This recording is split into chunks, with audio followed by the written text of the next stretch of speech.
साथियों नमस्कार, मैं हूं डॉक्टर एस के गुप्ता। आज का जो टॉपिक है बहुत ही इंटरेस्टिंग है, दाढ़ी मूंछ के बाल झड़ना। कई लोगों को आपने देखा होगा जिनकी दाढ़ी और मूंछ के बाल गायब होने लगते हैं और ऐसे में वो बहुत घबरा जाते हैं कि ये क्या हो रहा है, दाढ़ी और मूंछ के बाल कैसे आएंगे। तो ये कोई घबराने की बात नहीं है। होम्योपैथी की बहुत ही अच्छी दवाएं होती हैं जिनसे दाढ़ी और मूंछ के बाल, झड़े हुए बाल वापस आ जाते हैं। और कुछ दवाएं नियमित रूप से 1 मंथ या 2 मंथ अगर लेते हैं तो इतने में ही ये जो दाढ़ी मूंछ के बाल झड़े हुए हैं वो वापस से आ जाते हैं। अब देखते हैं कि स्कैल्प में भी कई लोगों को पैसे जैसे चकत्ते बन जाते हैं। उनको भी कोई घबराने की बात नहीं है। जो जैसे दाढ़ी मूंछ के बाल आ जाते हैं वैसे ही स्कैल्प में जो झड़े हुए, जहाँ पर फंगल इन्फेक्शन के कारण हो सकता है या टाइफाइड की हिस्ट्री के कारण हो सकते हैं, थायराइड के कारण हो सकता है, जो दाढ़ी मूंछ के बाल हैं और जो स्कैल्प पर जो चकत्ते बन रहे हैं उनके कारण लगभग एक ही होते हैं। दाढ़ी मूंछ में एक कारण और बढ़ जाता है। क्या होता है, बार बार लोग आफ्टर शेव बदलते हैं या बार बार शेविंग क्रीम बदलते हैं, उसके कारण भी फंगल इन्फेक्शन हो जाता है। तो ये बहुत खतरनाक स्थिति बना देता है कई लोगों को ये।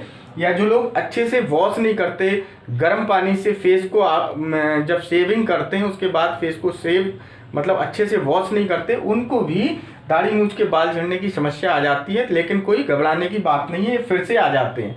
तो दाढ़ी के चकत्तों में पैसे जैसे चकत्तों में बाल झड़ते हैं या मूंछ के बाल गायब हो जाते हैं या स्कैल्प पर भी पैसे जैसे चकत्ते बन जाते हैं, तो इनके लिए मैं सबके लिए लगभग एक ही दवाएं होती हैं तो इनको बता रहा हूं। तो सबसे पहले मैं दाढ़ी मूंछ के लिए जो दवाएं होती हैं वो बता रहा हूं। तो दाढ़ी मूंछ के लिए सबसे पहली और बेस्ट मेडिसिन होती है वो है सेलेनियम।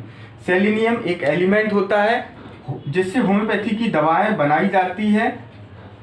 सेलेनियम 30 या 200 पोटेंसी में यदि लेते हैं 15 डेज या 1 मंथ, तो ये जो दाढ़ी मूंछ के बाल हैं ये फिर से वापस आ जाते हैं। लेकिन आपको ध्यान ही रखना है कि आफ्टर शेव या जो भी आप यूज़ करते हैं शेविंग क्रीम, वो बदले नहीं, बहुत अच्छी क्वालिटी की यूज़ करना चाहिए।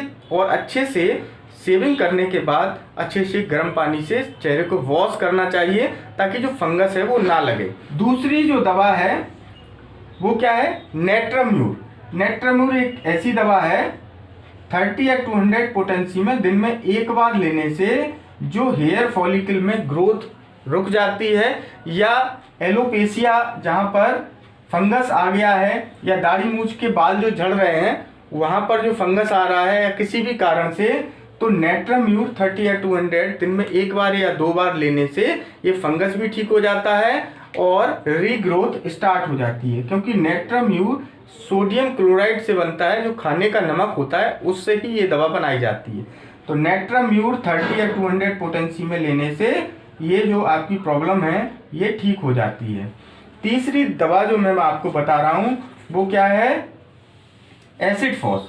यदि किसी बीमारी के कारण या कोई जनरल वीकनेस के कारण एसिड फॉस बहुत ही अच्छा काम करती है। एसिड फॉस 30 या 200, वैसे भी एसिड फॉस किसी भी बीमारी के बाद लेना चाहिए।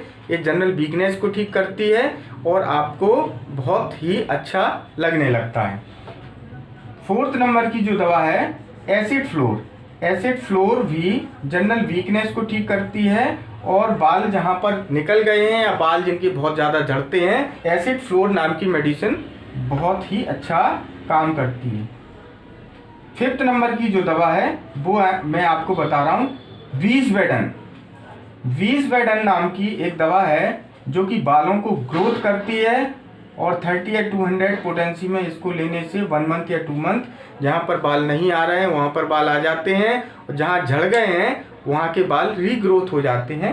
तो हेयर फॉल, गंजापन, बालों का झड़ना, चकत्तों में बालों का झड़ना और मूंछों और दाढ़ी के बाल झड़ने में ये सब दवाएं बहुत ही अच्छा काम करती हैं। तो आपको ध्यान रखना है कि इनके बीच बीच में आपको लगता है कि यदि सेलेनियम देना है तो सेलेनियम दे दीजिए।